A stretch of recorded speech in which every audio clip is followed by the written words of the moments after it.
Welcome to The Explainer. Today, we are hitting a really profound milestone in the After the Hurt healing journey.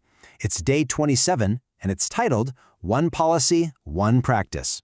Okay, let's dive into this. Now, you might be wondering what happens when knowing about trauma just isn't quite enough. Look, living a trauma-informed life is absolutely a wonderful, necessary goal, for sure. But let's be real with each other for a second. It's not only about what we believe in our heads, or even what we feel in our hearts. To truly make a real difference, we've got to recognize that insight alone, well, it has its limits. A trauma-informed life requires us to step beyond just what we hold as our beliefs and step confidently into what we actually practice in our day-to-day routines. It's honestly a beautiful thing to understand that people need safety and that kids desperately need connection. And it's incredibly important to know that our words possess the literal power to either heal or wound someone. Validating those truths is the foundation of the whole shebang. But today, we're asking a slightly different question. What will I actually change? So the crucial point is we have to bridge that gap between knowing what people need and actually planting the seeds to create it. Healing becomes so much stronger when our insight actually turns into action. This brings us to a really powerful call to action from James 1:22. Do not merely listen to the word and so deceive yourselves. Do what it says. That perfectly captures the essence of what we're talking about today, right?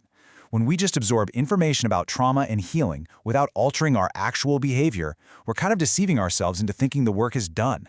But the real work, the work where healing becomes significantly stronger, happens when we stop deceiving ourselves and actually turn those insights into tangible, real-world actions. Now, before you start panicking and thinking about overhauling your entire life, stop. Just literally one thing. Today's action is to identify exactly one change you can make. That is it. Let's be totally honest. Changing our habits is incredibly hard.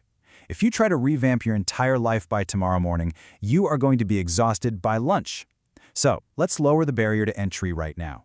You just need to identify a single practice to change in your home, your ministry, your class, or your community space. Let's explore some highly practical examples of what this one thing could actually be. Okay, here is your first option. Create a calm down corner. And this doesn't have to be complicated at all. Actually, scratch that. It can be super simple. Maybe just a comfy floor cushion, a soft lamp, and a little plant tucked away from the noise. It takes the abstract concept of safety and turns it into a literal physical place to regulate. When emotions are running high, having a dedicated, safe physical area where someone can go can immediately make a whole environment incredibly trauma-informed. Or maybe your one change is behavioral. Instead of correcting someone from across the room where everyone can hear, which we've all done, right? Try lowering your voice and speaking privately. If you choose this as your one practice, you are making a massive commitment to de-escalation.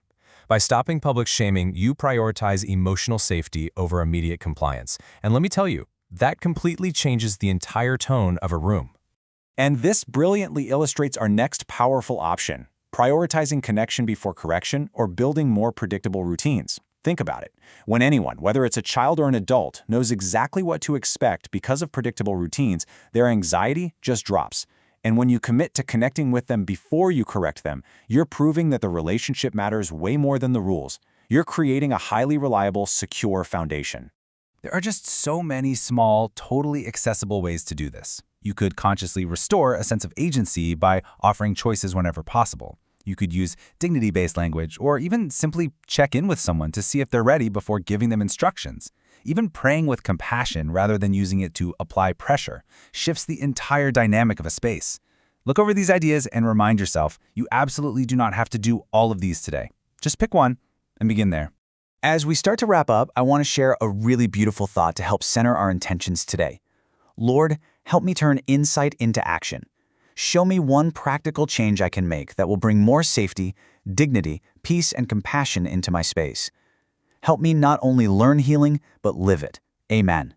That perfectly captures what we're striving for here, validating this amazing journey you're on while invoking that safety, dignity, peace, and compassion we all need. And that leaves us with this final, really important question for day 27. What one practice will you change? As you step away from this explainer today, take that step across the bridge from insight into tangible action. Pick your one policy. Pick your one practice. Because changing just one thing, it might be the exact thing that changes everything for someone else. I'm wishing you a truly peaceful day. Go out there and live the healing.